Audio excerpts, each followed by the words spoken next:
Tuition Mobile, quality e-learning experience on the go. Microorganisms. Microbiology is the study of microbes or living organisms of microscopical size. These types include 1. Bacteria, 2. Fungi, 3. Virus, 4. Some algae, 5. Rickettsia, 6. Protozoa, 7. Mycoplasms, 8. Chlamydia. 1. Bacteria. These are found in and out of the body, food, air, water, soil, leaves, etc. This also applies to the other types of microbes.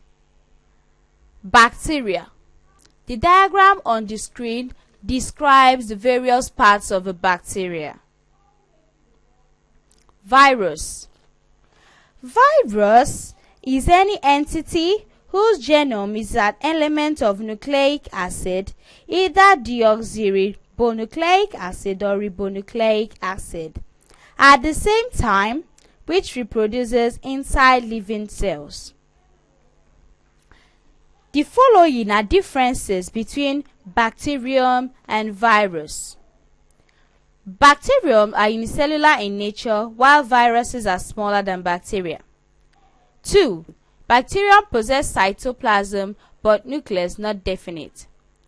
Virus possesses neither nucleus nor cytoplasm. 3. Bacterium experiences all life activities. Viruses can only replicate. 4. Bacterium thrives outside living cells and tissues, but viruses can only thrive within cells and tissues. Examples of viruses include pox virus, adenovirus, papavirus, and parvovirus. These are the DNA viruses. For the RNA viruses, we have the paramyxovirus, rhabdovirus, togavirus, reovirus K, and etc. Concept of culturing.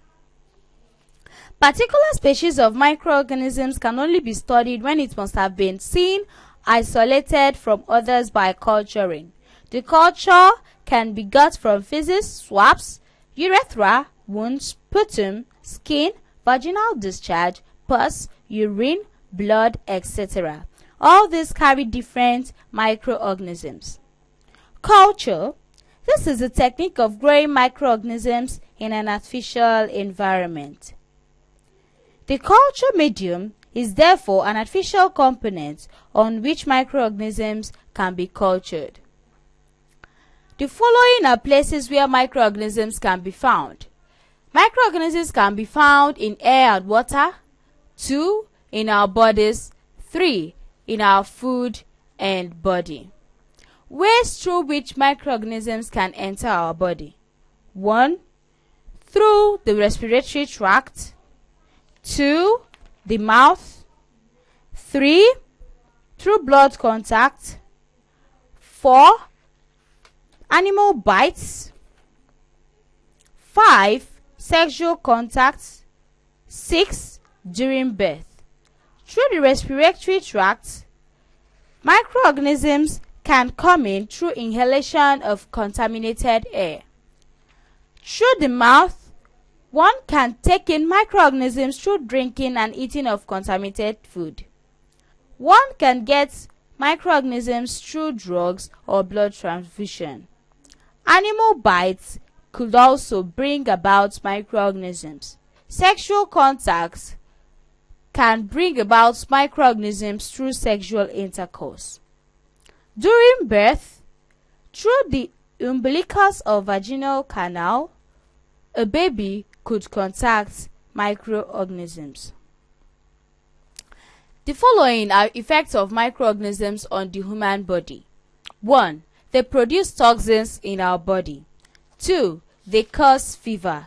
3. The body is forced to produce antibodies. 4. The normal body metabolism is disrupted. 5. At times they cause swelling of the lymph nodes. 6. They cause diseases which might lead to death. 7. They cause ugly sights like poliomyelitis.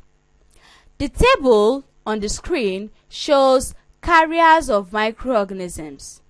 Carriers of microorganisms are called vectors, and they live on organisms and cause various diseases. For example, the Anopheles mosquito has its organism as Plasmodium and causes a disease called malaria. The housefly has its organism as Vibrio cholerae and causes a disease called cholera and typhoid fever. The rat flea has its organism as Bacterium and causes plague as its disease. Two forms of microorganisms are known to live in our bodies: the disease-causing and those that are known to live naturally but can still cause diseases if the need arrives. They are of various shapes and can be isolated and identified through different culturing techniques.